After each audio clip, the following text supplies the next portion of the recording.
Straight ലൈനിലേക്ക് വീണ്ടും സ്വാഗതം. മഴ പെയ്ത് നദിക്ക് കര കവിഞ്ഞൊഴുകേണ്ടി വരും. അതിനാണ് ഫ്ലഡ് പ്ലെയിൻ എന്നാണ്, വെള്ളപ്പൊക്ക സമതലങ്ങൾ എന്നാണ് അതിന് പറയുന്നത്.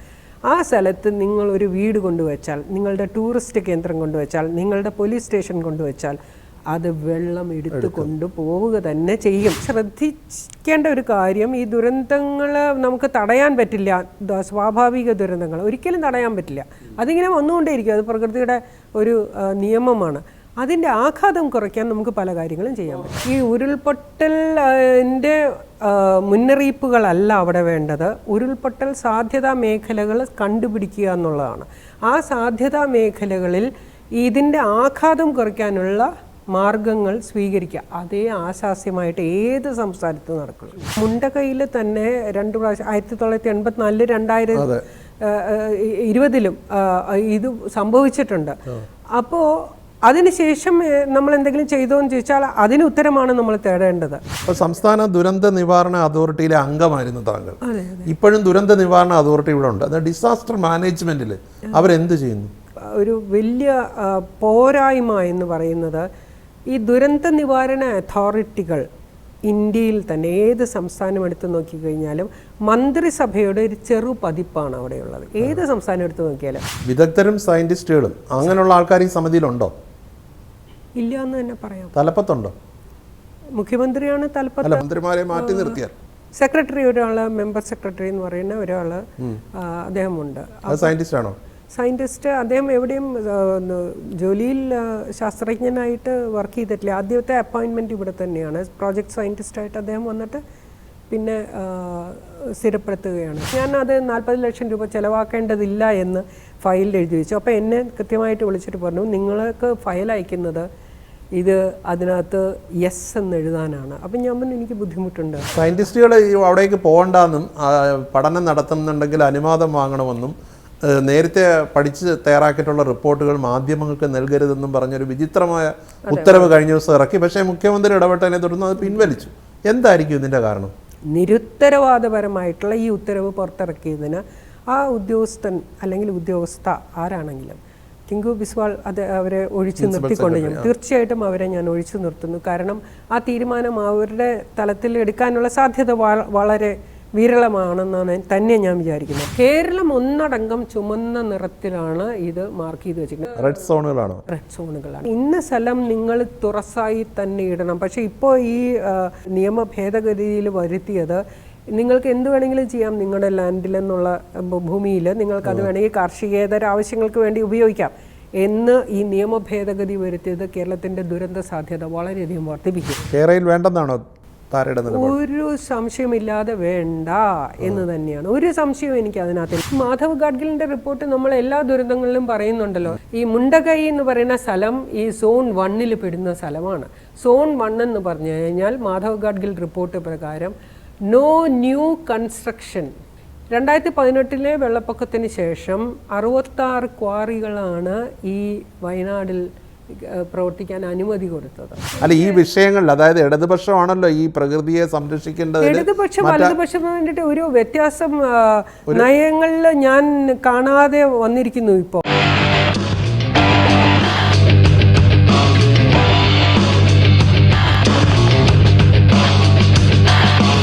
പ്രമുഖ ഭൗമശാസ്ത്രജ്ഞയും സംസ്ഥാന ദുരന്ത നിവാരണ അതോറിറ്റി മുൻ അംഗവുമായ ഡോക്ടർ KG താരയാണ് നമ്മുടെ ഇന്നത്തെ അതിഥി. നമസ്കാരം ഡോക്ടർ KG താര. ആദ്യം തന്നെ വയനാട്ടിലെ ദുരന്തത്തിൽ ഉരുൾപൊട്ടലിൽ മരിച്ച നമ്മുടെ സഹോദരർക്ക് സമർപ്പിക്കുന്ന അവർക്ക് ആദരാഞ്ജലി അർപ്പിക്കുന്ന ഒരു എപ്പിസോഡാണ്. തീർച്ചയായിട്ടും. ഇപ്പോൾ വയനാട്ടിൽ ഇപ്പം ഏറ്റവും ഒടുവിൽ വന്ന കണക്കനുസരിച്ച് ഇപ്പം നമ്മൾ സംസാരിക്കുമ്പോൾ തന്നെ 300-ലധികം ആൾക്കാർ മരിച്ചതായി സ്ഥിരീകരിച്ചിട്ടുണ്ട്. ഇനിയും ഒരുപാട് ആൾക്കാർ ഇതിൻ്റെ മണ്ണിനടിയിലുണ്ടോ എന്ന് സംശയിക്കുന്നു. തെരച്ചിൽ തുടരുകയാണ്. എന്തുകൊണ്ടാണ് ഇങ്ങനെ സംഭവിക്കുന്നത്? നമുക്ക് നമ്മുടെ ദുരന്ത നിവാരണ മേഖലയിൽ ഒരുപാട് കാതം നമ്മൾ മുന്നോട്ട് പോകാനുണ്ട് ഇനിയും.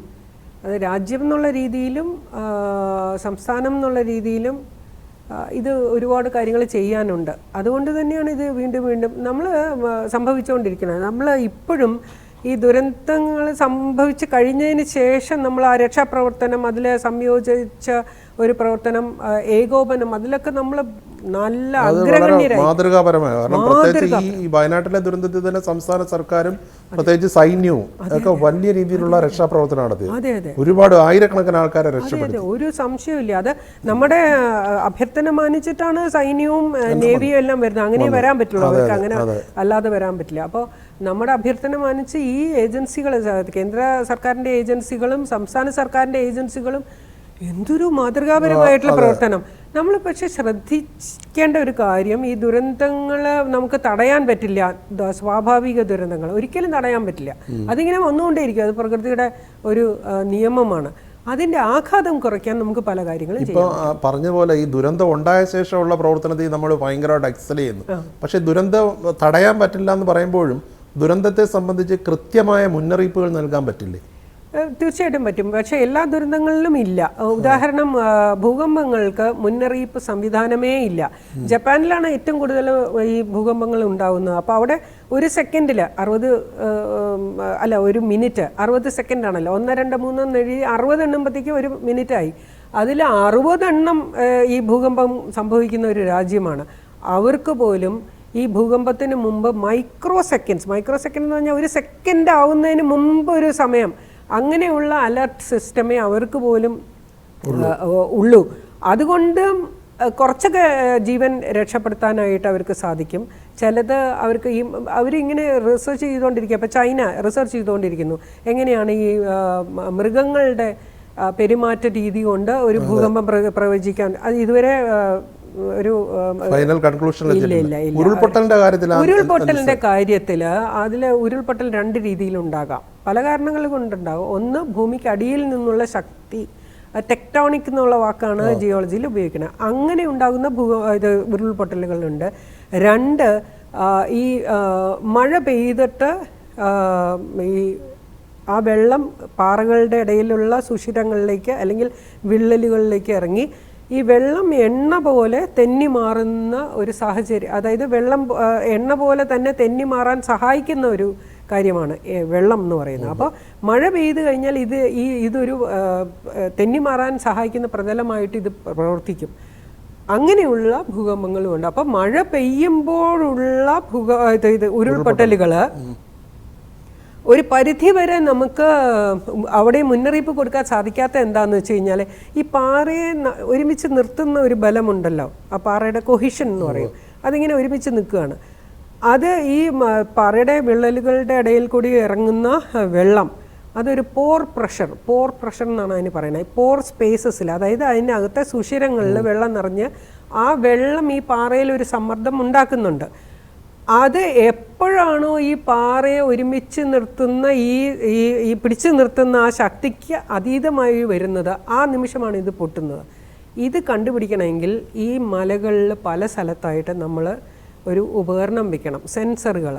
അവിടെ ഇന്ന പോർ പ്രഷർ വരുമ്പോൾ, ഈ വെള്ളത്തിൻ്റെ സമ്മർദ്ദം ഇത്രയാവുമ്പോൾ ഈ പാറ ഉരുണ്ട് വന്നേക്കാം എന്നുള്ള ഒരു അനുമാനം, അത്രയേ ഉള്ളൂ. അപ്പോൾ ഈ എക്യുപ്മെൻറ്റ് വെക്കണം എന്നുണ്ടെങ്കിൽ, ഒന്ന്, ഓരോ മലയിലും ഓരോ സ്ഥലത്തും നമ്മൾ ഉരുൾപൊട്ടാൻ സാധ്യതയുള്ള മുകളിൽ വരെ വയ്ക്കണം. അതായത് ഇപ്പോൾ ഇത് നമ്മളുടെ കാഴ്ചയ്ക്ക് അപ്പുറമുള്ള സ്ഥലത്താണ് ഇത് സംഭവിച്ചത്, പ്രഭവ കേന്ദ്രം. അപ്പോൾ ആ ഉൾക്കാടുകളിൽ തൊട്ട് ഈ സെൻസറുകൾ വെക്കണം. അല്ല, ആ സെൻസർ വെക്കാൻ നമുക്ക് ഭയങ്കര ചെലവുള്ള, കാലാവസ്ഥാ നിരീക്ഷണ കേന്ദ്രമല്ലേ വെക്കേണ്ടത്? ഇപ്പോൾ റഡാർ വെക്കാൻ പോകുന്നു പറയുന്നു. അല്ല, അവിടെയുള്ള ഒരു പ്രശ്നം ഞാൻ പറയാം. ഇതിപ്പോൾ ഈ ഒരു സെക്കൻഡിന് മുമ്പായിരിക്കും ഇത് പറയുന്നത്, ഇത് മറികടന്നിരിക്കുന്നു. ആളുകൾക്ക് മാറാനുള്ള സാവകാശം കിട്ടില്ല, അവിടെ കിട്ടില്ല. പക്ഷെ അതിതീവ്ര മഴ വരുന്നതിന്റെ മുന്നറിയിപ്പ് കൊടുക്കാൻ പറ്റില്ലേ? അത് തീർച്ചയായിട്ടും കൊടുക്കാം. ആ അതിതീവ്ര മഴ എപ്പോഴും ഉരുൾപൊട്ടൽ ഉണ്ടാക്കണം എന്നില്ല. അവിടെ എനിക്ക് പറയാനുള്ള ഒരു അഭിപ്രായം, ഈ ഉരുൾപൊട്ടലിൻ്റെ മുന്നറിയിപ്പുകളല്ല അവിടെ വേണ്ടത്. ഉരുൾപൊട്ടൽ സാധ്യതാ മേഖലകൾ കണ്ടുപിടിക്കുക എന്നുള്ളതാണ്. ആ സാധ്യതാ മേഖലകളിൽ ഇതിൻ്റെ ആഘാതം കുറയ്ക്കാനുള്ള മാർഗങ്ങൾ സ്വീകരിക്കുക. അതേ ആശാസ്യമായിട്ട് ഏത് സംസ്ഥാനത്തും നടക്കും. ഉരുൾപൊട്ടൽ ഇതിനു മുമ്പ് അവിടെ നടന്നിട്ടുണ്ട്. അന്നേരം അതിനനുബന്ധമായിട്ടുള്ള പ്രവർത്തനങ്ങൾ, ഈ പറഞ്ഞ കണക്ക് ഈ ആഘാതം കുറയ്ക്കാനുള്ള നടപടികൾ, ഇപ്പം 40 വർഷത്തിന് മുമ്പ് അവിടെ ഉരുൾപൊട്ടൽ നടന്നിട്ടുണ്ട്. 40 വർഷത്തിന് ശേഷമാണ് ഇപ്പോൾ വീണ്ടും വലിയ രീതിയിൽ മരണം സംഭവിക്കുന്നത്. അന്നേരം ആ രീതിയിലുള്ള പ്രവർത്തനങ്ങളൊന്നും നടക്കുന്നില്ലേ? വേണ്ടത്ര നടക്കുന്നില്ല എന്ന് തന്നെ പറയേണ്ടി വരും. അതിൽ നമ്മൾ ഏറ്റവും കൂടുതൽ ശ്രദ്ധിക്കേണ്ട ഒരു കാര്യം ഈ ഉരുൾപൊട്ടൽ സാധ്യത മാപ്പുകൾ തയ്യാറാക്കുക എന്നുള്ളതാണ്. ഇപ്പം മുണ്ടകയിൽ തന്നെ 2 പ്രാവശ്യം 1984 2020 ഇത് സംഭവിച്ചിട്ടുണ്ട്.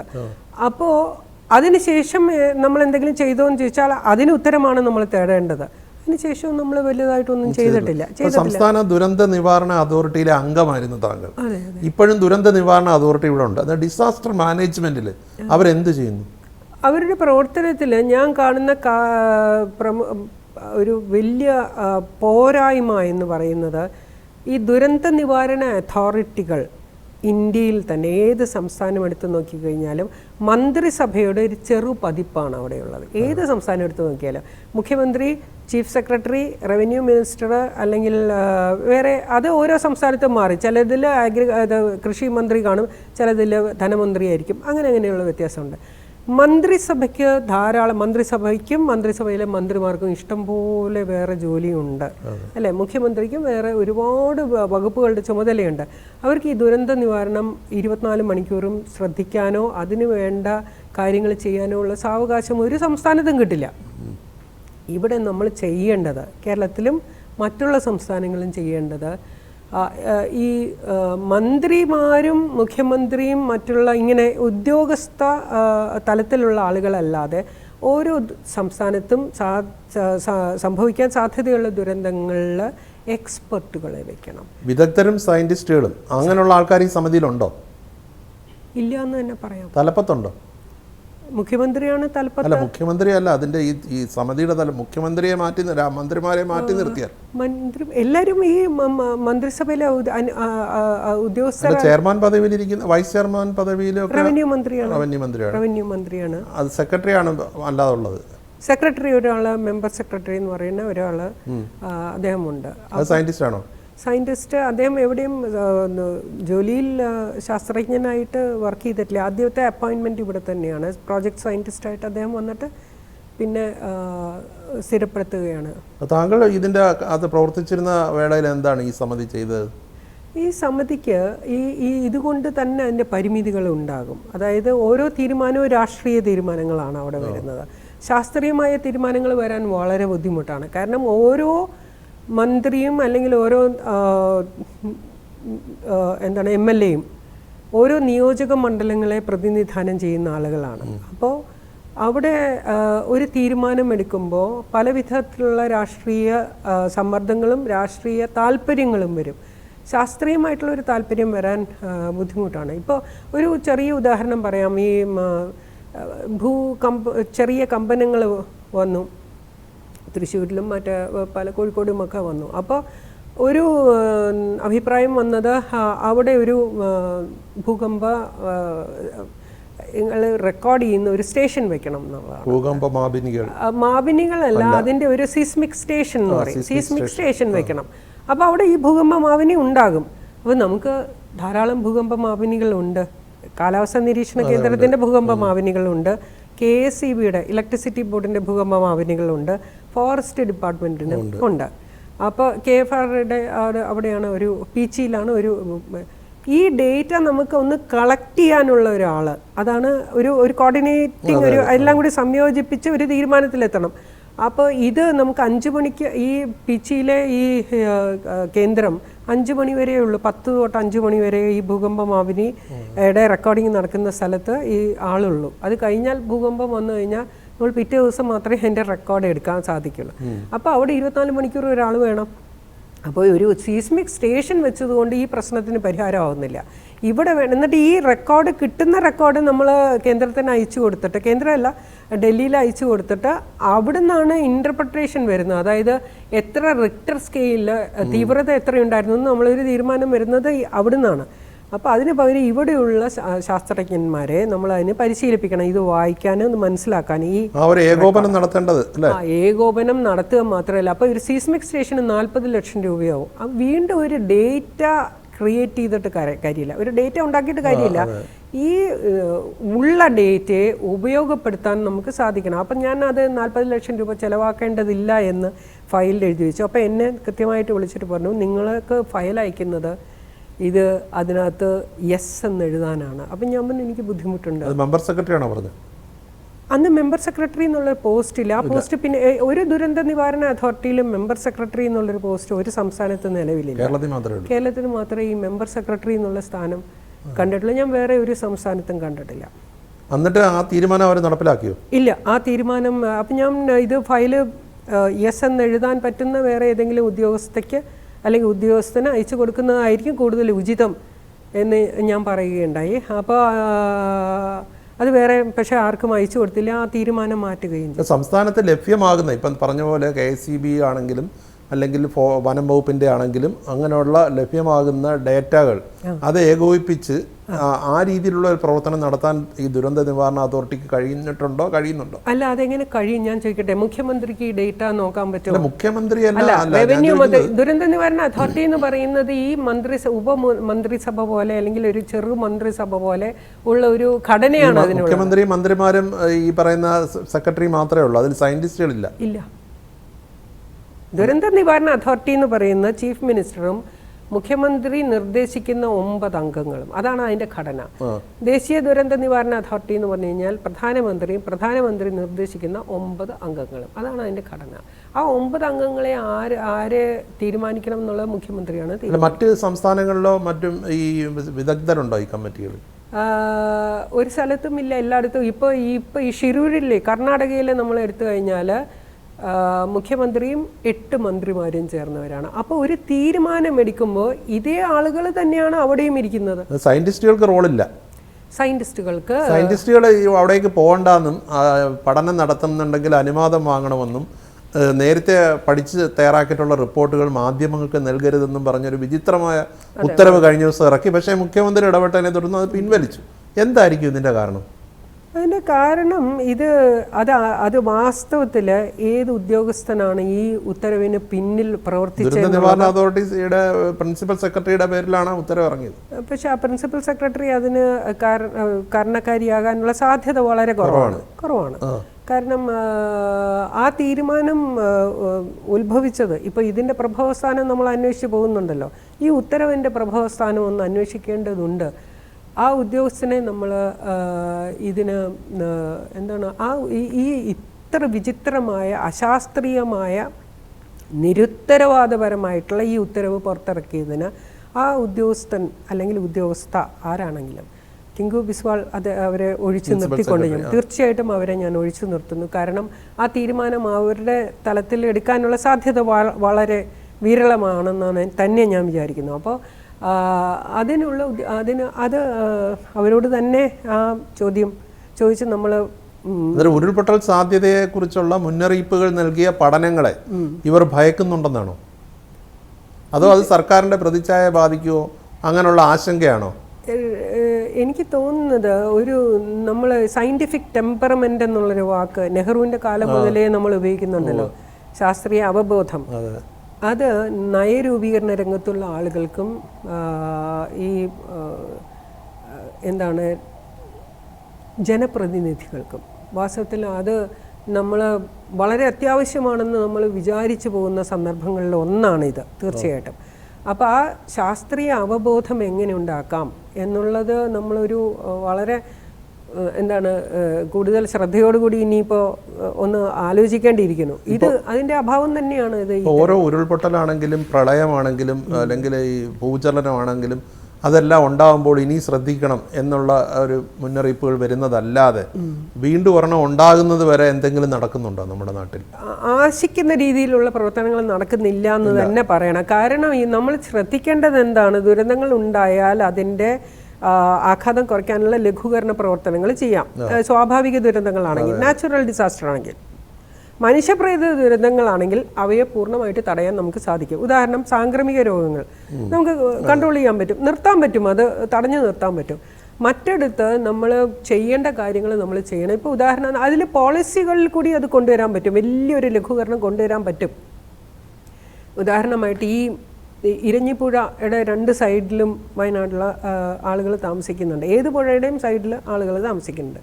ശരിക്ക് നിയമത്തിൽ പറയുന്നത് ഫ്ലഡ് പ്ലെയിൻ എന്ന് പറയും. നദി ഇങ്ങനെ ഒഴുകി വരുമ്പോൾ നദിയുടെ 2 വശത്തും 500 മീറ്റർ സ്ഥലം, അതായത് 1/2 കിലോമീറ്റർ സ്ഥലം ഒരു തരത്തിലുള്ള പ്രവർത്തനങ്ങളും പാടില്ല. അതായത് വെള്ളത്തിന് ഒഴുകിപ്പോകാനുള്ള വഴി, അത് വെള്ളത്തിന് സാധാരണഗതിയിൽ അത്രയും സ്ഥലം വേണ്ട, ഈ ഫ്ലഡ് പ്ലെയിൻ വേണ്ട, 1/2 കിലോമീറ്റർ രണ്ട് വശത്തും വേണ്ട. പക്ഷെ വെള്ളം ഉള്ളപ്പോൾ, അതായത് മഴ പെയ്ത് നദിക്ക് കര കവിഞ്ഞൊഴുകേണ്ടി വരും. ആ ഒഴുകേണ്ടി വരുമ്പോൾ ഈ സ്ഥലം അതിന് ആവശ്യമാണ്. അതിനാണ് ഫ്ലഡ് പ്ലെയിൻ എന്നാണ്, വെള്ളപ്പൊക്ക സമതലങ്ങൾ എന്നാണ് അതിന് പറയുന്നത്. ആ സ്ഥലത്ത് നിങ്ങൾ ഒരു വീട് കൊണ്ടുവച്ചാൽ, നിങ്ങളുടെ ടൂറിസ്റ്റ് കേന്ദ്രം കൊണ്ടുവച്ചാൽ, നിങ്ങളുടെ പോലീസ് സ്റ്റേഷൻ കൊണ്ടുവച്ചാൽ അത് വെള്ളം എടുത്തു കൊണ്ടുപോവുക തന്നെ ചെയ്യും. അതാണ് നമ്മൾ കഴിഞ്ഞ തവണ മൂന്നാറിലും എല്ലാം കണ്ടത്. 2018 നമ്മൾ കണ്ടത് ഇത് തന്നെയാണ്. അതായത് വെള്ളം, ഈ വെള്ളത്തിന് നമ്മൾ മനുഷ്യർക്കാണ് ഈ മറവി. വെള്ളത്തിന് ഇത് ഒഴുകി വന്ന പണ്ട് ഒഴുകി വന്ന അതിന് സ്ഥലം അറിയാം. അപ്പം നമ്മൾ അതിൻ്റെ ഇടയിൽ ഇപ്പോൾ ശരിക്കും ചെയ്യേണ്ടത് എന്താണെന്ന് വെച്ച് കഴിഞ്ഞാൽ, നമുക്ക് ഈ സൂക്ഷ്മതലത്തിലുള്ള മാപ്പുകൾ ഇപ്പോഴും ഇല്ല. അവിടെയാണ് നമ്മുടെ തുടക്കം കുറിക്കേണ്ടത്.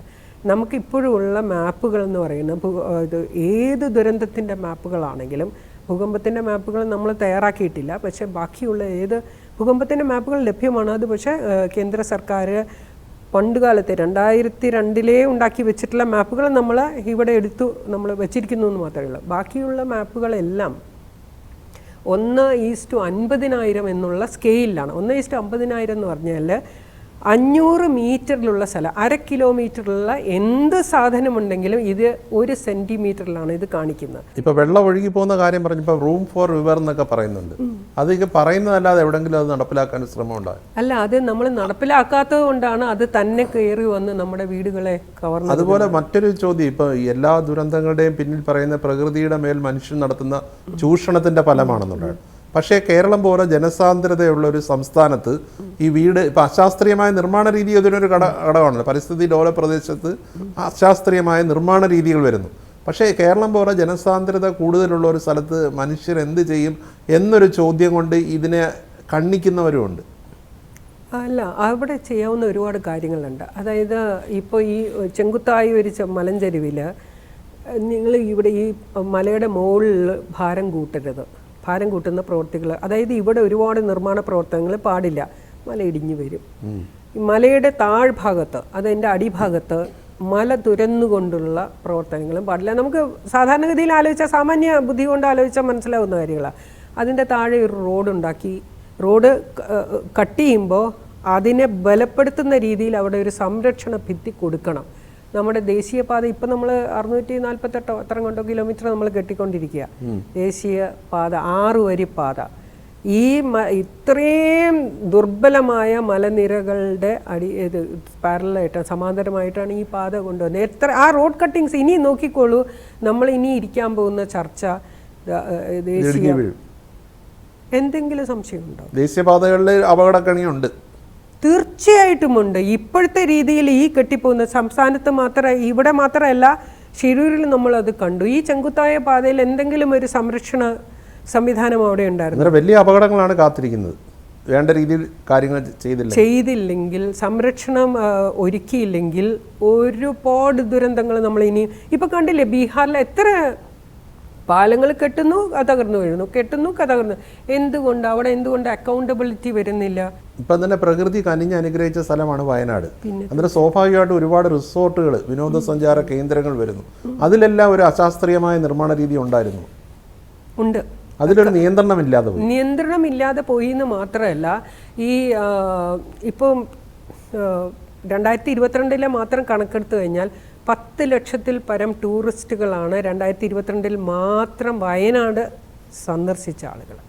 ഒന്ന് ആലോചിച്ച് നോക്കുക. അപ്പോൾ ഈ 10 ലക്ഷം പേര് അവിടെ സഹിക്കാന്ന് പറഞ്ഞാൽ ക്യാരിയിങ് കപ്പാസിറ്റി എന്ന് പറയുമല്ലോ. ആ നമുക്ക് മനുഷ്യനൊരു ശേഷിയുണ്ടല്ലോ. ഒരുപാട് വിഷമതകൾ നമുക്ക് സഹിക്കാം. അല്ല നമ്മൾ പൊട്ടിത്തെറിക്കും, അല്ലെ ദേഷ്യപ്പെടും.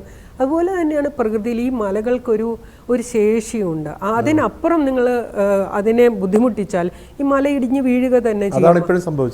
ഇപ്പം സംഭവിച്ചത് സ്വാഭാവിക ദുരന്തമാണ്. പക്ഷേ ഇത്രയും ആഘാതം വരില്ലായിരുന്നു നദിയുടെ 2 കരകളിലും നമ്മൾ ഫ്ലഡ് പ്ലെയിൻ സൊണേഷൻ നടത്തിയിരുന്നെങ്കിൽ. ഫ്ലഡ് പ്ലെയിനിൽ ആളുകൾ താമസിക്കാൻ പാടില്ല എന്നുള്ള നിയമം നമ്മൾ ഇന്ത്യയിൽ തന്നെ നടപ്പിലാക്കിയിട്ടില്ല. ഒരു സംസ്ഥാനത്തും നടപ്പിലാക്കിയിട്ടില്ല. നടപ്പാക്കണം. നടപ്പാക്കണം. കാരണം പല ഈ ചുരുങ്ങിയ പക്ഷം പബ്ലിക് ബിൽഡിങ്ങുകളെങ്കിലും അവിടെ പാടില്ല എന്ന് വെക്കണം. അതായത് ജനങ്ങൾ കൂടിച്ചേരുന്ന ജില്ലാ കളക്ടറേറ്റുകൾ, നമ്മുടെ ഇവിടുത്തെ വെറുതെ ഒരു മാപ്പ് എടുത്ത് മാപ്പിംഗ് നടത്തിയാൽ മതി. എത്ര ജില്ലാ കളക്ടറേറ്റുകൾ ഈ ഫ്ലഡ് പ്ലെയിനിൽ അല്ലെങ്കിൽ ദുരന്ത സാധ്യതാ മേഖലയിലുണ്ട് എന്ന് വെറുതെ ഒരു കണക്കെടുത്താൽ മതി. ഒരു ഭൂരിഭാഗം പബ്ലിക് ബിൽഡിങ്സും, പോലീസ് സ്റ്റേഷൻ, ഫയർ സ്റ്റേഷൻ, ആശുപത്രികൾ, ഇതെല്ലാം ഇങ്ങനെയുള്ള ദുരന്ത സാധ്യതാ മേഖലകളിലാണ്. പല ആശുപത്രികളിലും വെള്ളം കയറിയ കാര്യം നമ്മൾ പോലീസ് സ്റ്റേഷനിൽ കയറിയായിരുന്നല്ലോ, ഹോസ്പിറ്റലുകളിൽ കയറിയില്ലേ, മെഡിക്കൽ കോളേജിൽ കയറിയില്ലേ, ഗവൺമെന്റ് മെഡിക്കൽ. അപ്പോൾ അവിടെ എന്താണ് വേണ്ടത്? അവിടെ വെള്ളം കയറുന്ന സ്ഥലത്താണ് ഇത് പണിതിരിക്കുന്നതെന്നല്ല എൻ്റെ അർത്ഥം. ഇപ്പം തന്നെ ഈ വയനാട്ടിൽ ദുരന്തം ഉണ്ടായപ്പോൾ മുണ്ടക്കൈ അങ്ങനെയൊക്കെയുള്ള സ്ഥലങ്ങൾ, അട്ടമല, ചൂരൽമല, അങ്ങനെയുള്ള സ്ഥലങ്ങളിലൊക്കെ ഇനി പുനരധിവാസം എങ്ങനെ ആയിരിക്കും? എളുപ്പമായിരിക്കും? അവിടേക്ക് വീണ്ടും ആൾക്കാരെ കൊണ്ട് പാർപ്പിക്കാൻ പറ്റൂ? ബുദ്ധിമുട്ടാണ്. കാരണം ഈ നമുക്ക് ചില ദുരന്തങ്ങളെ പ്രതിരോധിക്കുന്ന രീതിയിൽ വീട് നിർമ്മാണം സാധ്യമാണ്. ചുഴലിക്കാറ്റിനെ പ്രതിരോധിക്കുന്ന രീതിയിലുള്ള കെട്ടിട നിർമ്മാണ ചട്ടം നിലവിലുണ്ട്. ഈ ഭൂകമ്പ പ്രതിരോധ കെട്ടിട നിർമ്മാണ ചട്ടം നിലവിലുണ്ട്. ലാൻഡ് സ്ലൈഡിന് അത് പ്രയാസമാണ്. ഇതുവരെ അതങ്ങനെ ഉണ്ടാക്കിയിട്ടില്ല. പിന്നെ ഒന്നിൽ കൂടുതൽ ദുരന്തങ്ങൾ നേരിടാൻ സാധ്യതയുള്ള പ്രദേശത്ത് ഉള്ള കെട്ടിടച്ചട്ടങ്ങൾ ഇന്ന് വരെ ഇന്ത്യയിൽ ഉണ്ടാക്കിയിട്ടില്ല. ഇന്ത്യയുടെ ദുരന്ത ഭൂപടത്തിൽ കേരളത്തിലെ പല ജില്ലകളും വളരെ ഡേഞ്ചർ സ്പോട്ടുകളായി അടയാളപ്പെടുത്തിയിട്ടുണ്ടെന്ന് പറയുന്നു. ശരിയാണോ? ആണ്. അതെ, പണ്ട് 2000-ലെ മാർക്ക് ചെയ്ത് വെച്ചിരിക്കുകയാണ്. 2002 മുതലേ 5 ജില്ലകളോളം ഉണ്ടെന്ന് തോന്നുന്നു. 5 എല്ലാ ജില്ലകളും ഒന്നിൽ കൂടുതൽ ദുരന്തങ്ങൾ നേരിടാവുന്ന മൾട്ടി ഹസാർഡ് പ്രോൺ ഡിസ്ട്രിക്റ്റുകളായിട്ടാണ് കേരളം ഒന്നടങ്കം ചുമന്ന നിറത്തിലാണ് ഇത് മാർക്ക് ചെയ്ത് വെച്ചിരിക്കുന്നത്. ചുമന്ന നിറം എന്ന് പറഞ്ഞാൽ അത് രാഷ്ട്രീയ പാർട്ടിയുടെ നിറമല്ല. അതായത് അത് റെഡ് സോണുകളാണ്. എല്ലാ ജില്ലയും റെഡ് സോൺ. കേരളത്തിൽ ഈ പ്രകൃതി ദുരന്തം, ഇപ്പൊ പ്രളയം അല്ലെങ്കിൽ ഉരുൾപൊട്ടൽ, ഭൂകമ്പ സാധ്യത ഉള്ള സംസ്ഥാനമാണോ കേരളം? ഇപ്പൊ അവിടെയൊക്കെ ഇങ്ങനെ ചില തൃശ്ശൂരും മറ്റുമൊക്കെ ചെറിയ ചലനങ്ങൾ ഉണ്ടാവുന്നു. അല്ലാതെ ആ രീതിയിലുള്ള ഒരു സാധ്യതയുണ്ടോ കേരളം? നല്ല സാധ്യതയുള്ള സ്ഥലമാണ്. നല്ല സാധ്യത. അതിനെ പ്രതിരോധിക്കാൻ എന്താണ് അടിയന്തരമായി? ഭൂകമ്പത്തിന് നമുക്ക് മുന്നറിയിപ്പില്ല. അതങ്ങനെ വരും. അല്ല, കേരളത്തിൽ മൊത്തത്തിൽ പ്രകൃതി ദുരന്തത്തിൽ നിന്ന് രക്ഷപ്പെടണമെങ്കിൽ അതിന് ചെയ്യാൻ പറ്റുന്ന കാര്യങ്ങൾ, ഇപ്പൊ ഭൂകമ്പത്തിന്റെ കാര്യം ചോദിച്ചുകൊണ്ട് അതുകൂടെ പറഞ്ഞു പോവാം. ഭൂകമ്പ പ്രതിരോധ കെട്ടിട നിർമ്മാണ ചട്ടങ്ങൾ നടപ്പിലാക്കുക എന്നുള്ളതാണ്. അത് മാത്രമേ നമുക്ക് ആശാസ്യമായിട്ട് ചെയ്യാനുള്ളൂ. നിലവിലുള്ള കെട്ടിടങ്ങളെ ചെറിയ പരിഷ്കാരങ്ങൾ വരുത്തിയാൽ അതിനെ പ്രതിരോധ ശേഷിയുള്ളതാക്കി മാറ്റാൻ പറ്റും, സ്ട്രെങ്തൻ ചെയ്യാൻ പറ്റും. അതിന് റിട്രോ ഫിറ്റിംഗ് എന്നുള്ള വാക്കാണ് അവർ ഉപയോഗിക്കുന്നത്. അപ്പോൾ ഈ കെട്ടിട നിർമ്മാണ ചട്ടത്തിൽ അതിനുള്ള പ്രൊവിഷനും ഉണ്ട്. ആദ്യം ചെയ്യേണ്ടത് നമുക്കൊരു ഭൂവിനിയോഗ നയം വേണം, ലാൻഡ് യൂസ് പോളിസി. അതായത് ഇന്ന സ്ഥലത്ത് ലാൻഡ് യൂസ് ബോർഡൊക്കെ ഉണ്ടല്ലോ, അതൊന്നും അവരാരൊന്നും ചെയ്യുന്നില്ല. ലാൻഡ് യൂസ് കമ്മീഷനുണ്ട്, ബോർഡുണ്ട്, നിരവധി ഏജൻസികളുണ്ട്. അപ്പോൾ ഇന്ന സ്ഥലം നിങ്ങൾ തുറസായി തന്നെ ഇടണം. പക്ഷേ ഇപ്പോൾ ഈ നിയമ ഭേദഗതിയിൽ വരുത്തിയത് നിങ്ങൾക്ക് എന്ത് വേണമെങ്കിലും ചെയ്യാം. നിങ്ങളുടെ ലാൻഡിലെന്നുള്ള ഭൂമിയിൽ നിങ്ങൾക്കത് വേണമെങ്കിൽ കാർഷികേതര ആവശ്യങ്ങൾക്ക് വേണ്ടി ഉപയോഗിക്കാം എന്ന് ഈ നിയമ ഭേദഗതി വരുത്തിയത് കേരളത്തിന്റെ ദുരന്ത സാധ്യത വളരെയധികം വർദ്ധിപ്പിക്കും. ഒരു സംശയവും ആണ്. ഇടത് സർക്കാർ ഈ പല കാര്യങ്ങളിലും എനിക്ക് തോന്നണേ അത് വേണ്ടത്ര ഒരു മുൻകാഴ്ചയോടുകൂടി, അതായത് ദീർഘവീക്ഷണത്തോടുകൂടി, ഇടത് സർക്കാർ മാത്രമല്ല ഒരു സർക്കാരും ഞാൻ നോക്കിയിട്ട് ഈ രീതിയിലുള്ള ഒരു കാഴ്ചപ്പാട്, ശാസ്ത്രീയമായ കാഴ്ചപ്പാട് വളരെ പരിമിതമായിട്ടാണ്. ഈ സമിതികളിലെല്ലാം ഈ ഇതുപോലെ എക്സ്പേർട്ടുകളെ ചേർത്താൽ ഒരു പക്ഷേ അത് കേൾക്കാൻ തയ്യാറാവുകയും കൂടി ചെയ്യുകയാണെങ്കിൽ ഒരു വലിയ പരിധി വരെ എക്സ്പേർട്ടുകളെ ചേർക്കുകയും എക്സ്പേർട്ടുകൾ വിദഗ്ധ അഭിപ്രായം നൽകുകയും ചെയ്യുമ്പോൾ ഈ ഭൂമി അല്ലെങ്കിൽ വിനിയോഗം ചെയ്യുന്ന വലിയൊരു മാഫിയുണ്ട്. അവരുടെ താല്പര്യങ്ങൾ സംരക്ഷിക്കപ്പെടില്ല എന്നുള്ളത് കൊണ്ടല്ലേ ഇങ്ങനെല്ലാം ഇത്തരം കാര്യങ്ങളിൽ ഒരു അഴകുഴമ്പൻ ലൈൻ സ്വീകരിക്കപ്പെടുന്നു. ഇത് തമ്മിൽ എപ്പോഴും ഈ ഒരു യുദ്ധമുണ്ട്. അതായത് നിങ്ങൾക്ക് സൗകര്യങ്ങൾ കൂടുതൽ വേണമെന്ന് ആഗ്രഹിക്കുന്ന അല്ലെങ്കിൽ അതിനുവേണ്ടി പ്രവർത്തിക്കുന്ന ആളുകളുണ്ട്. അത് ഇൻഫ്രാസ്ട്രക്ചർ, അടിസ്ഥാന സൗകര്യങ്ങൾ ഒരുപാട് വർദ്ധിക്കണം. അപ്പോൾ 6 വരി പാത അതുപോട്ടെ 8 വരിയാക്കിയാലും നമുക്ക് പ്രശ്നമില്ല എന്ന് പറയുന്ന ആളുകൾ. പക്ഷേ ഇവിടെ നിന്ന് നിങ്ങൾ 8 മണിക്കൂർ കൊണ്ട് അല്ലെങ്കിൽ 17 മണിക്കൂർ കൊണ്ട് അവിടെ എത്തുന്നതാണോ പ്രധാനം, അതോ നിങ്ങൾക്ക് ജീവനിൽ ഭയമില്ലാതെ ഒരു വീട്ടിൽ കിടന്നുറങ്ങുന്നതാണോ നിങ്ങളുടെ മുൻഗണന എന്നുള്ള ചോദ്യം നമ്മൾ ചോദിക്കേണ്ട സമയമായിരിക്കുന്നു. നിങ്ങൾക്ക് നല്ല ശുദ്ധമായ വെള്ളം വേണം എന്നാണോ നിങ്ങളുടെ മുൻഗണന, അതോ അതിവേഗ ഒരു കേരയിൽ വേണമോ? കേരയിൽ വേണ്ടെന്നാണോ താരയുടെ നിലപാട്? ഒരു സംശയമില്ലാതെ വേണ്ട എന്ന് തന്നെയാണ്. ഒരു സംശയവും എനിക്ക് അതിനകത്തില്ല. കാരണം അതല്ല നമ്മുടെ മുൻഗണനയിൽ വരേണ്ടത് കാര്യം എന്നുള്ളതിൽ എനിക്ക് യാതൊരു സംശയത്തിനും ഇടയില്ലാതെ. കേരളയിലില്ലാതെ തന്നെ ഇപ്പോൾ തിരുവനന്തപുരത്ത് നിന്ന് കാസർഗോഡ് വരെ പോകാനുള്ള അതിവേഗ തീവണ്ടിപ്പാത നടപ്പിലാക്കാൻ കഴിയുമല്ലോ. തീർച്ചയായിട്ടും പറ്റും. ഈ പാത ഇരട്ടിപ്പിക്കലും പിന്നെ ഇപ്പോൾ ഇതിനകത്ത് വിഭാവന ചെയ്തിരിക്കുന്ന, പ്രത്യേകിച്ച് കേരളയിൽ വിഭാവന ചെയ്തിരിക്കുന്ന തികച്ചും നമ്മുടെ സംസ്ഥാനത്തിന് അനുയോജ്യമായിട്ടുള്ള കാര്യമേ അല്ല. അപ്പോൾ അതുകൊണ്ട് അതിന് ഞാൻ സമ്പൂർണ്ണമായും എതിരാണ്. അത് മാത്രമല്ല, നമ്മളൊന്ന് ആലോചിച്ച് നോക്കും, ഇപ്പോൾ ഈ കിഴക്കുന്ന് പടിഞ്ഞാറേക്ക് ഒഴുകുന്നതാണ് ഈ നദികളെല്ലാം. നാച്ചുറൽ ഫ്ലോ അല്ലേ, സ്വാഭാവിക നീരൊഴുക്ക് ഇടത്തോട്ടാണ്. അതൊരു ചെരിവും കൂടിയുണ്ട് കേരളത്തിന്. ഇങ്ങനെ ഒഴുകി വരുന്ന ഈ വെള്ളത്തിനെ തടഞ്ഞു നിർത്തുന്ന നിർമ്മാണ പ്രവർത്തനങ്ങളാണ് ഈ കേരളയിൽ ദേശീയ പാതകൾ അല്ലേ. പക്ഷെ നല്ല റോഡ് ഉൾപ്പെടെയുള്ള അടിസ്ഥാന സൗകര്യ വികസനത്തിൽ നിന്ന് സംസ്ഥാനത്തിന് പിന്നോട്ട് പോകാൻ പറ്റുമോ? അവിടെയാണ് നമ്മൾ ഒന്ന് ആലോചിക്കേണ്ടത്. നമ്മുടെ ഈ വികസനം എന്ന് പറയുന്നത് ഒരു 6 വരി പാതയാണെന്നുള്ള കോൺസെപ്റ്റ്, സങ്കല്പം എവിടെ നിന്നാണ് വരുന്നത്? നമ്മൾ നമ്മുടെ സിറ്റിയെ ബാഴ്സലോണ സിറ്റി ആക്കാനോ, അല്ലെങ്കിൽ ന്യൂയോർക്കിനെ പോലെ ആക്കാനോ, സ്വിറ്റ്സർലൻഡിനെ പോലെ ആക്കാനോ, അല്ലെ റൂം ഫോർ റിവർ അത് വന്ന രാജ്യം അതുപോലെ ആക്കാനോ, അങ്ങനെയാണോ ശ്രമിക്കേണ്ടത്? അതോ നമ്മുടെ കാലാവസ്ഥയ്ക്കനുസരിച്ച് നമ്മുടെ നാട്ടിലെ ആളുകളുടെ നിലനിൽപ്പിന് സുസ്ഥിരമായ രീതിയിൽ, ഇപ്പം ഞാൻ ചോദിക്കട്ടെ, ഈ 6 വരി പാത ഉണ്ടാക്കി വെച്ചു, അവിടെ ഒരു ദുരന്തമുണ്ടായാൽ ആരെയാണ് അത് അഫക്റ്റ് ചെയ്യുന്നത്? നമ്മൾ 7 മണിക്കൂർ കൊണ്ട് അവിടെ കാസർഗോഡ് എത്തി. പക്ഷേ ഈ അവിടെ താമസിക്കുന്ന ആളുകൾ, നമ്മൾ ഒരുപക്ഷെ അവിടെ ആയിരിക്കില്ല, ഈ ദേശീയപാതയിൽ നിന്ന് വളരെ അകലെയായിരിക്കും നമ്മൾ താമസിക്കുന്നത്.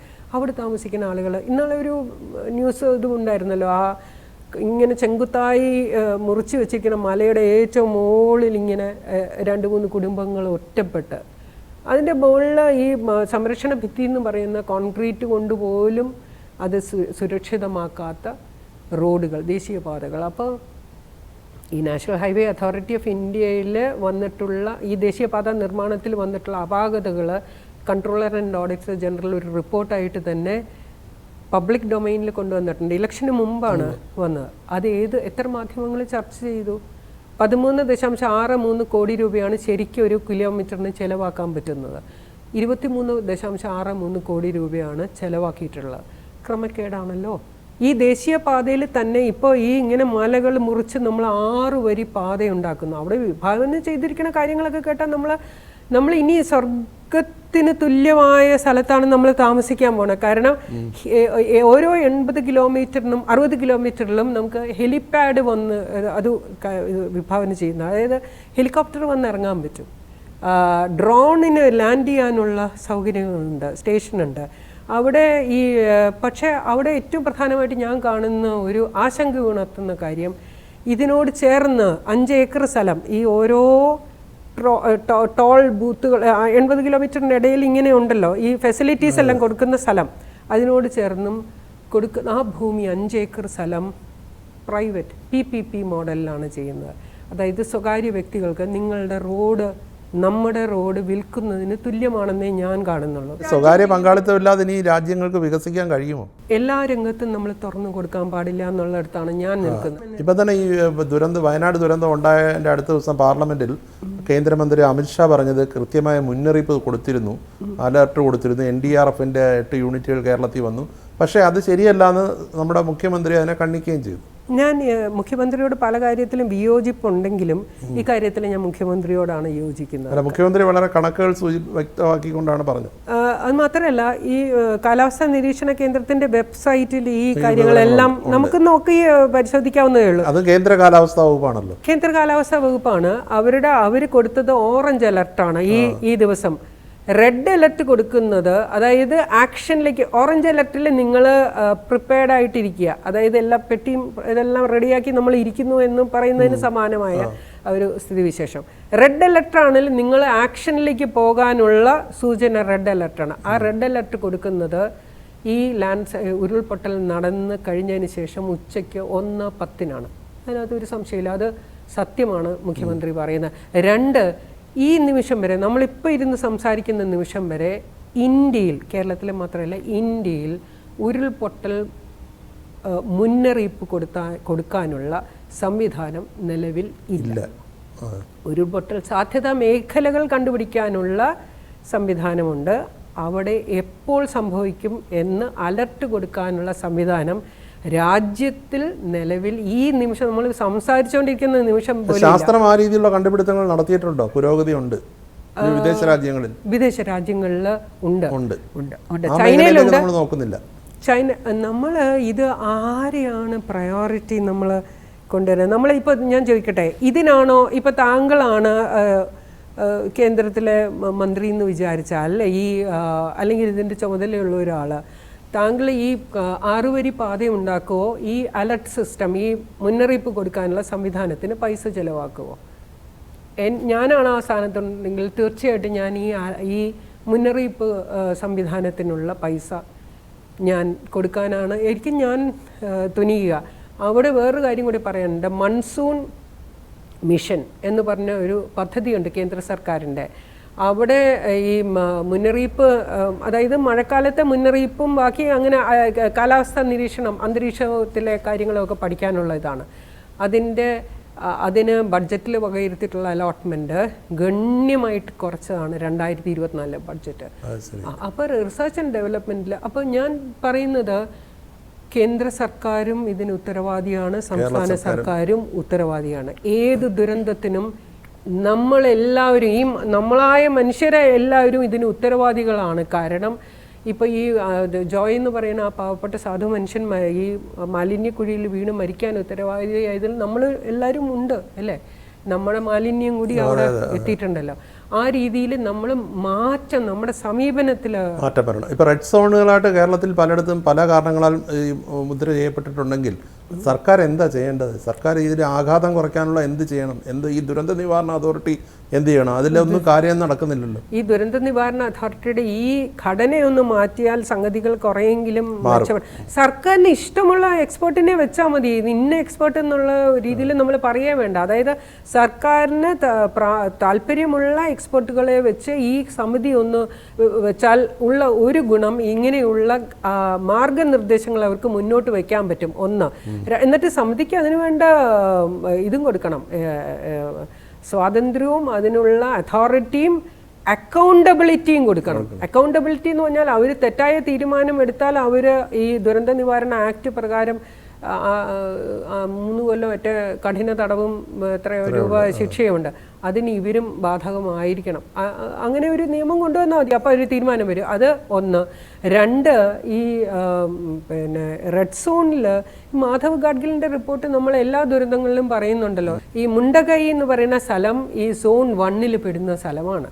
സോൺ 1 എന്ന് പറഞ്ഞു കഴിഞ്ഞാൽ മാധവ് ഗാഡ്ഗിൽ റിപ്പോർട്ട് പ്രകാരം നോ ന്യൂ കൺസ്ട്രക്ഷൻ എന്ന് പറഞ്ഞിട്ടുണ്ട്. മേജർ ഒരു സ്കീം അവിടെ പാടില്ല. നോ ന്യൂ റോഡ് കൺസ്ട്രക്ഷൻ, അതിനെല്ലാം ലംഘിച്ചു. ഈ നോ ന്യൂ കൺസ്ട്രക്ഷൻ എന്ന് പറഞ്ഞിട്ടുണ്ട്. അതായത് പുതിയൊരു നിർമ്മിതി അവിടെ പാടില്ല. അത്രയും ദുർബലമായി നിൽക്കുന്ന ഒരു പരിസ്ഥിതി ലോല പ്രദേശമാണ്. No new quarry should be permitted. ഈ 2 കാര്യങ്ങളും പറഞ്ഞിട്ടുണ്ട്. 2018 വെള്ളപ്പൊക്കത്തിന് ശേഷം 66 ക്വാറികളാണ് ഈ വയനാടിൽ പ്രവർത്തിക്കാൻ അനുമതി കൊടുത്തത്. കേരളത്തിലെല്ലാം കൂടി 129 ക്വാറികൾ 2018 ശേഷവും അനുമതി കൊടുത്തിട്ടുണ്ട്. അപ്പോൾ അവിടെ നമ്മൾ ആലോചിക്കേണ്ടത് പാറയ്ക്ക്, അപ്പോൾ ഉടനെ ആളുകൾ ചോദിക്കും ഞങ്ങൾക്ക് വീട് വെക്കണ്ടേ അല്ലേ? അങ്ങനെ ഒരു ചോദ്യം വരും. അവിടെ ഉത്തരം വേറെ ഒന്നുമല്ല. ഇനി കെട്ടാൻ പോകുന്ന വീടുകളുടെ വിസ്തൃതി നമ്മൾ പരിമിതപ്പെടുത്തുക തന്നെ വേണം. ആരുടെ ആണെങ്കിലും, സ്വകാര്യ വസതികളാണെങ്കിലും നമുക്ക് ഒരു വലിയ ഇങ്ങനെ കൊട്ടാരം പോലത്തെ ഒരു വീട് അത് ആവശ്യമില്ല. ഒരാൾക്ക് 200 ചതുരശ്ര അടി, അതാണ് ശരിക്കും കണക്ക്. അത് കണക്കാക്കി 4 പേരാണെങ്കിൽ 800, മാക്സിമം പോയാൽ 1000, 25,000 ചതുരശ്ര അടി ഉള്ള കെട്ടിടങ്ങൾ നമ്മൾ അനുമതി കൊടുക്കാൻ സാധിക്കില്ല. പിന്നെ നിലവിൽ അത് പരിമിതപ്പെടുത്തുന്നതിന് പുറമേ നമ്മൾ ചെയ്യേണ്ടത് ഈ പാറയ്ക്ക് പകരം ഉപയോഗിക്കാവുന്ന സംഗതികൾ ഒരുപാടിപ്പോൾ പ്രാവർത്തികമാക്കാൻ നമുക്ക് ഒരു പ്രയാസമില്ലാതെ നമുക്ക് ചെയ്യാൻ പറ്റും. അത് കേന്ദ്ര സർക്കാരിൻ്റെ വെബ്സൈറ്റിൽ നോക്കിക്കഴിഞ്ഞാൽ ഇത് 2002 തന്നെ ഇതിൻ്റെ ഒരു വലിയ ലിസ്റ്റുണ്ട്. നമ്മൾ ഈ സാധനങ്ങളിൽ പലതും പുറത്തേക്ക് കയറ്റി അയക്കുന്നുണ്ട്. ആ നിലയ്ക്ക് നോക്കുകയാണെങ്കിൽ ഇത് മനുഷ്യനിർമ്മിത ദുരന്തമാണോ എന്ന് പറയാൻ പറ്റില്ല. സ്വാഭാവിക ദുരന്തം മനുഷ്യനാൽ ആക്കം കൂട്ടിയ എന്നേ പറയാൻ പറ്റുള്ളൂ. ഇപ്പോൾ താങ്കൾ ഈ മേഖലയിൽ ഏറ്റവും പരിചയസമ്പന്നയായിട്ടുള്ള ദീർഘകാല എക്സ്പീരിയൻസ് ഉള്ള ഒരു സയൻറ്റിസ്റ്റാണ്. ഇപ്പം CPI സംസ്ഥാന സെക്രട്ടറി ആയിട്ടിരിക്കുന്ന ബിനോയ് വിശ്വം AISFൻ്റെ സംസ്ഥാന ഭാരവാഹിയായിരുന്നപ്പോൾ ആ സംസ്ഥാന ഭാരവാഹികളിൽ ഒരാളായിരുന്നു താങ്കൾ. എന്തുകൊണ്ടാണ് താങ്കളുടെ വൈദഗ്ധ്യത്തെ പോലും ഇപ്പോൾ ഈ ഇടത് സർക്കാർ പ്രയോജനപ്പെടുത്താത്തത്? ഞാൻ അതിലൊരു വ്യത്യാസം കാണുന്നില്ല. അതായത് ഏത് സർക്കാരുകൾ വന്നു കഴിഞ്ഞാലും നമ്മൾ മുഖ്യമായിട്ട് നോക്കുന്നത് ഒരു വോട്ട് ബാങ്കിനെയാണ്. അതായത് ഇന്ന തീരുമാനമെടുത്താൽ എൻ്റെ നിയോജക മണ്ഡലത്തിലെ എത്ര ആളുകൾ എനിക്ക് വോട്ട് ചെയ്യാതിരിക്കും, ആ രീതിയിലൊരു ആലോചന എല്ലാ രാഷ്ട്രീയ പാർട്ടികളുടെയും ആദ്യത്തെ ചിന്ത അങ്ങനെ തന്നെയാണ്. ആദ്യത്തെ കൺസേൺ അതാ. അപ്പോൾ അവിടെ ഞാൻ കരുതും ഈ ജനങ്ങളെ ബോധവൽക്കരിക്കാൻ കുറച്ചുകൂടെ എളുപ്പമാണ്. അപ്പോൾ അവരിൽ നിന്ന് ആവശ്യം ഉയർന്നു വരികയാണെങ്കിൽ ഈ എല്ലാ ആളുകളും അത് കേൾക്കാൻ തയ്യാറാവുകയും ചെയ്യും. കേരളിൻ്റെ കാര്യത്തിൽ അതാണ് സംഭവിച്ചത്. സർക്കാർ തീരുമാനിച്ചു ഇത് വേണമെന്ന്, ജനങ്ങൾ പറഞ്ഞു വേണ്ട എന്ന്, അല്ലേ? അങ്ങനെയുള്ള അവബോധം സൃഷ്ടിക്കാൻ നമുക്ക് സാധിക്കും തന്നെയാണ് ഞാൻ വിചാരിക്കണം. ഇന്നല്ലെങ്കിൽ നാളെ ജനങ്ങൾക്ക് ബോധ്യപ്പെടും. അതായത് ഈ പറയുന്നത് നമ്മളൊരു വ്യക്തിപരമായ ഒരു ലാഭേച്ഛയ്ക്ക് വേണ്ടിയിട്ടല്ല, ഈ പറയുന്നത് നമ്മുടെ തന്നെ സുരക്ഷയ്ക്ക് വേണ്ടിയിട്ടാണ്. നമുക്ക് വേണ്ട വികസനം എന്ന് പറയുന്ന ഒരു 6 വരി പാതയല്ല. എനിക്ക് കുടിക്കാൻ ശുദ്ധമായ വെള്ളം, ശ്വസിക്കാൻ ശുദ്ധമായ വായു, നിൽക്കാൻ ഒഴുകിപ്പോകാത്ത, താഴേക്ക് തകർന്നു പോകാത്ത, തകർന്നടിയാത്ത ഒരു ഭൂമി, ഇത്രയുമാണ് എൻ്റെ ചോദ്യത്തിലേക്ക് വന്നില്ല. എൻ്റെ ചോദ്യം താങ്കൾ പ്രമുഖ കമ്മ്യൂണിസ്റ്റ് നേതാവായിരുന്ന ശ്രീ K. ഗോവിന്ദപിള്ളയുടെ മകൾ കൂടിയാണ്. നേതാവ് എന്നുള്ള വാക്കിനോട് ഞാൻ യോജിക്കില്ല. കാരണം എല്ലാവരും അതിലെ പ്രവർത്തകരാണെന്നുള്ള സങ്കല്പത്തിലുള്ള ആളാണ്. അങ്ങനെയുള്ള സങ്കല്പം. പക്ഷെ താങ്കൾ കമ്മ്യൂണിസ്റ്റ് പാർട്ടിയായിട്ടുള്ള ഒരു ആഭിമുഖ്യം അല്ലെ, ആ രാഷ്ട്രീയം വിട്ടോ? എന്നല്ല, എനിക്ക് ഇടതുപക്ഷത്തിൻ്റെ ഈ മുൻഗണനാക്രമത്തിൽ അങ്ങനെയല്ല, അതിനെ കാണേണ്ട ഒരു വസ്തുത എന്ന് പറയുന്നത് നമ്മൾ ശരിയായിട്ടുള്ള സമീപന രീതി, അതല്ലേ? അപ്പോൾ ഇടതുപക്ഷം എന്ന് പറയുന്നത് ജനങ്ങളോട് ചേർന്ന് നിന്നിരുന്ന, അല്ലെങ്കിൽ ആ ആശയഗതി ഉണ്ടായിരുന്ന ഒരു പാർട്ടിയായിട്ട് തന്നെയാണ് തീർച്ചയായിട്ടും ഞാൻ അതിനെ കാണുന്നത്. പക്ഷേ അതിൽ നിന്ന് ഒരുപാട് ദൂരം മാറിയിരിക്കുന്നു. ഒരുപാട് ഞാൻ ഈ നിലവിലുള്ള പാർട്ടികൾ ഒന്നിനേക്കാൾ മെച്ചം ആണെന്ന് പറയാൻ പറ്റാത്ത വിധം നമ്മുടെ മുൻഗണനാ ക്രമങ്ങൾ മാറിയിരിക്കുന്നു, നമ്മുടെ ആശയങ്ങൾ മാറിയിരിക്കുന്നു, നമ്മുടെ നയപരമായ തീരുമാനങ്ങൾ മാറി. പ്രകൃതി സ്നേഹി ആ രീതിയിൽ പ്രവർത്തിക്കുന്ന ഒരാളാണ് ഇപ്പോൾ സംസ്ഥാന സെക്രട്ടറിയായിട്ട് CPIയുടെ നേതൃത്വത്തിലുള്ളത് ബിനോയ് വിശ്വം. അദ്ദേഹം ഈ ചർച്ചയിലൊരു കഥാപാത്രമാവുന്നത് എങ്ങനെയാണെന്ന് എനിക്ക് മനസ്സിലാവുന്നില്ല. അല്ല, ഈ വിഷയങ്ങളിൽ, അതായത് ഇടതുപക്ഷമാണല്ലോ ഈ പ്രകൃതിയെ സംരക്ഷിക്കേണ്ടത്. ഇടതുപക്ഷം വലതുപക്ഷം വേണ്ടിയിട്ട് ഒരു വ്യത്യാസം നയങ്ങളിൽ ഞാൻ കാണാതെ വന്നിരിക്കുന്നു ഇപ്പോൾ. അതായത് ആ വ്യത്യാസപ്പെടുത്തുന്ന രേഖ ഋജുവായി അത് ഇല്ലാതെയായി വരുന്ന കാലഘട്ടമാണ്. എനിക്ക് ഈ രണ്ട് പക്ഷങ്ങൾ മാത്രമല്ല, ഇപ്പോൾ കേന്ദ്രം ഭരിക്കുന്ന പാർട്ടിയാണെങ്കിലും CPI, CPM അല്ലെങ്കിൽ കോൺഗ്രസ്, ഈ എല്ലാ പാർട്ടികളുടെയും നയങ്ങളിൽ നമ്മൾ ആ വ്യത്യാസം കണ്ടുവരും. എല്ലാം വലത്തോട്ടാണെന്നല്ല, പ്രതീക്ഷയ്ക്ക് വകയുള്ള ഒരുപാട് സംഭവങ്ങൾ കാണുന്നുണ്ട്. ഒരുപാട് കാര്യങ്ങൾ യുവ നേതാക്കൾ, ഇപ്പോൾ കോൺഗ്രസിനകത്തുള്ള യുവ നേതാക്കളിൽ എനിക്ക് ഒരുപാട് പ്രതീക്ഷയുണ്ട്. CPIയിലെ തന്നെ ചിലപ്പോൾ ഈ യുവ നേതാക്കൾ നല്ല പ്രതീക്ഷയുള്ള ആളുകൾ അവിടെയുമുണ്ട്. എല്ലാ പാർട്ടികളിലും നല്ല ആളുകൾ തീർച്ചയായിട്ടുമുണ്ട്. അവരുടെ ശബ്ദം ഒരുപക്ഷെ പുറത്തേക്ക് കേൾക്കാതെയും വരുന്നതാകാം.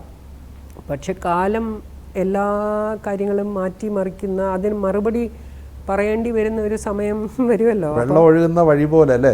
വെള്ളം ഒഴുകുന്ന വഴി പോലെ, വെള്ളം ഒഴുകുന്ന വഴി അടച്ചതുപോലെ ഇപ്പോഴീ ശബ്ദങ്ങളെ അടച്ചു വെച്ചാൽ അത് ഒരു നാൾ വെളിയിൽ വരുമെന്നാണോ? അത് വെളിയിൽ വരാതെ നമുക്ക് വേറെ മാർഗമില്ല എന്നുള്ളതാണ്. പൂർണ്ണമായി രാഷ്ട്രീയ ബന്ധങ്ങൾ, പ്രവർത്തനങ്ങൾ വിട്ടു. ഞാൻ പൂർണ്ണമായിട്ടും വിട്ടു.